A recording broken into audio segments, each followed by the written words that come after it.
정부가 공공공사비의 현실화를 통해서 공공투자를 늘리고 신속한 착공을 지원하는 등 민간 투자의 확대를 유도하기로 했습니다. 최근에 투자가 줄고 있는 건설 경기 회복을 위해서 마련된 정부 대책을 최다희 기자가 전해드립니다. 한은이 올해에 이어 내년에도 건설 투자가 감소할 것으로 전망했습니다. 건설 투자는 지난해 4분기 감소 이후 하락세가 지속되고 있고 11월 건설업 체감 경기 지수도 66.9로 6개월 만에 최저를 기록해 건설 경기 침체가 이어지는 상황입니다.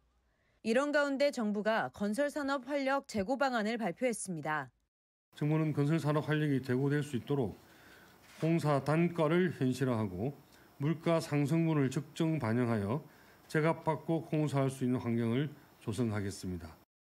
정부는 우선 신기술과 특수공법 등 공사비 산정 기준 개선 수요를 발굴 검증할 수 있도록 수요응답형 표준품셈 협의체를 운영해 직접 공사비의 산정 기준을 현실화하기로 했습니다. 일반 관리비 요율을 올립니다.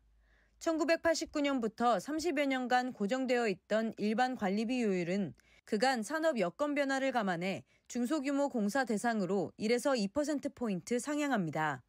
민자 사업의 활성화를 위해 물가 부담 등을 완화하기로 했습니다. 공사비 급등기의 물가를 추가 반영하는 물가 특례는 국토부 민자 사업 11건 추진 과정에서 반영할 계획입니다. 현재 민자법인이 운영 중인 평택 시흥, 제2용인 서울 등 도로 사업에서도 확장 운영을 추진합니다. 현재 민자 사업은 운영이 종료된 다음에만 새로 사업을 할 수 있는데 운영 중인 사업에도 적용할 수 있도록 했습니다. 민간 투자의 확대도 유도합니다.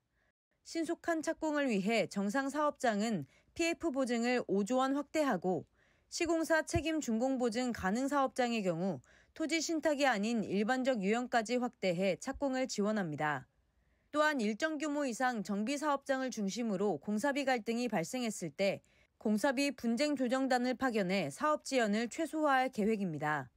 아울러 회사채, CP 매입 등 시장 안정 프로그램을 적극 가동하고 중견 건설사 회사채 발행 지원을 위한 신규 프로그램도 내년 1분기 내 마련할 예정입니다.